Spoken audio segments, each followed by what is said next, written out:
Welcome to Module 5, Part 4. In this part, I will review intonation and juncture. The term intonation refers to variations in the pitch of the voice within an utterance, or a portion of an utterance, that is used to convey linguistic meaning. Word or sentence stress is one type of linguistic information that can be conveyed by pitch, but there are many other types of information that can be conveyed by pitch as well. Within the language, patterns of pitch change can be identified that are associated with specific meanings. For example, rising pitch, falling pitch, or contours such as rising and then falling pitch. The meaning of these different patterns may vary from language to language. Furthermore, an utterance may contain more than one of these patterns. For example, the utterance, "You're coming, right?" first has a falling pitch on the words "you're coming," and then a rising pitch on the word "right?" Often, words or groups of words with a particular pitch pattern will be set off from one another within a sentence by a brief pause, often in the same places that we would put commas in a written sentence. Sometimes in connected speech we may delete these pauses, but still have several changes in pitch pattern in the utterance. Utterances can be broken up into pitch pattern groups called intonational phrases. In each intonational phrase in an utterance, one syllable typically receives the greatest change in pitch. That syllable is called the nuclear syllable, and the pitch change on that syllable is called the nuclear accent, or pitch accent. The word containing the nuclear accent is typically the word with new information in the intonational phrase, and is the syllable receiving primary sentence stress. English intonation patterns are quite complex. For our brief introduction to intonation, we are going to identify two general patterns of intonation within a sentence or intonational phrase, rising and falling. There might be some intermediate peaks in the pattern for words with secondary stress, but we're going to try to identify just the overall rising and falling patterns. These are the patterns that you will be asked to identify in the exercises in the book and for the exam.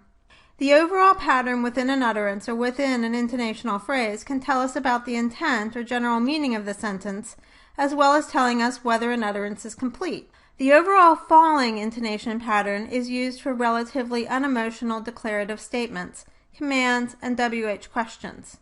WH questions are ones that start with words like which, where, why, and how. The falling intonation pattern is also associated with the last item in a list. In general, the falling pitch at the end of an utterance indicates finality. This is part of how we know that a person has finished talking and we can take our turn. The degree or range of the pitch change used in an intonational phrase can tell us about the type of sentence or how strongly someone feels, as well as other information. The overall rising intonation pattern is used for yes-no questions and unfinished lists, that is, for all but the last item in the list. The rising intonation pattern can also indicate surprise or uncertainty and is also used for tag questions. Yes-no questions are ones without the WH words at the beginning and which can be answered with just a yes or no. For example, the sentence, "Did you drive?" or just, "You drove?" are yes-no questions. Can you hear how the pitch rises on the last word of the sentence? Listen to how all but the last item in this list is spoken with a rising intonation. I bought apples, pears, lemons, and bananas. The rising pitch on all but the last item on the list lets the listener know that the list isn't done yet. A tag question is a question that follows a statement. Listen to the falling pitch for the statement, followed by the rise for the tag question in the following sentence. He's going, isn't he? Pause here and complete exercise 7.14 in the chapter and review exercise G at the end of the chapter before continuing. Check your answers in the back of the book to make sure you understand. We do not normally transcribe phonetically speech rate or tempo. We can, however, mark a phoneme as being longer than normal. For example, in the phrase bad dog, I would probably not make two separate D sounds with the release between them, like this, bad dog. Instead, I might make an extra long D sound in order to show that there were two Ds. Listen, bad dog. Phonetically, I would transcribe this extra long D by placing two dots after the phoneme. This is called a length mark. In typed transcription, the length mark looks like two small triangles, but in transcribing by hand, you should just make two dots that look like a colon following the phoneme to indicate that it is extra long. In the case of the phrase bad dog, The increased duration of the D helps the listener know that there are two phonemes rather than one, even though they are produced as one. Making this difference sometimes can make a difference in meaning. For example, listen to the following two sentences. I wish she would diet versus I wish she would eye it. Making the D a little longer in the first sentence is one of the only things that distinguishes these two sentences. Normally, vowels are longer when they are stressed and when they are at the end of a sentence or phrase, but you do not need to transcribe these duration differences in normal broad transcription. You should, however, transcribe extra long phonemes that occur due to the merging of the same phoneme, like in the previous examples. Furthermore, the length mark can be very useful in clinical transcription of the speech of children or non-native English speakers, who may produce some phonemes with a longer duration than typically developing children, or native English speakers. These differences may be ones that you wish to pay attention to clinically because they may make the client's speech noticeably different from native speaker norms. Pause here and complete exercise 7.16 in the chapter before continuing. Check your answers in the back of the book to make sure you understand. Our last topic in this module is juncture, which includes transcription of pauses. You may have noticed that there are no spaces between words in the phonetic transcription of sentences. This is because speech is normally continuous and we do not put pauses between each word.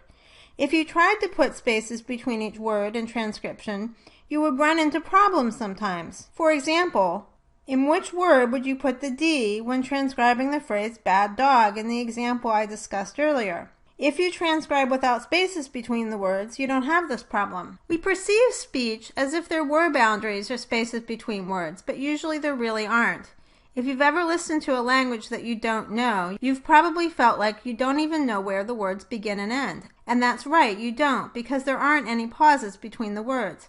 That's just how English sounds to somebody who doesn't know English. So how do we tell where words begin and end? That's where juncture comes in. Juncture is suprasegmental information that tells us about boundaries between words, phrases, or sentences.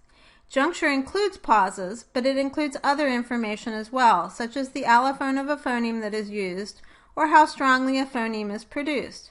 For now, however, we're just going to talk about the transcription of pauses. As I said, most of the time there are no pauses between words, but there usually are pauses between one intonational phrase and the next, or between one utterance and the next, usually in the places that we would put commas if the sentence were written down. Short pauses, like those that occur between phrases within an utterance, are known as internal juncture. In the International Phonetic Alphabet, we transcribe internal juncture, or short pauses, using a vertical mark that is a little taller than the lowercase l and extends a bit below the line, as you can see on the slide. Longer pauses, like those that occur between utterances or when a speaker has finished talking, are called external juncture. In the IPA, we transcribe external juncture, or long pauses, using a double vertical mark, or two internal juncture marks next to each other. When transcribing, if a pause that is internal to an utterance is abnormally long, as expected for external juncture, then just transcribe it like external juncture. After every pause, a new intonational phrase typically begins with a new primary sentence stress or pitch accent. Consider this fact when marking primary stress within an utterance. If there is more than one intonational phrase, there will typically be more than one pitch accent or primary sentence stress. Pause here and complete exercise 7.17 in the chapter before continuing. Check your answers in the back of the book to make sure you understand. Complete the remaining in-chapter exercises and end-of-chapter review exercises before completing the homework assignment. This will be your first homework assignment transcribing full sentences, and you may find it difficult. Expect to have to play the sentences several times. Try listening to just a couple words at a time on each repetition. Remember, try not to get tripped up by spelling and citation form of the words. Try to pay attention just to the sounds, not the spelling. This is the end of Module 5.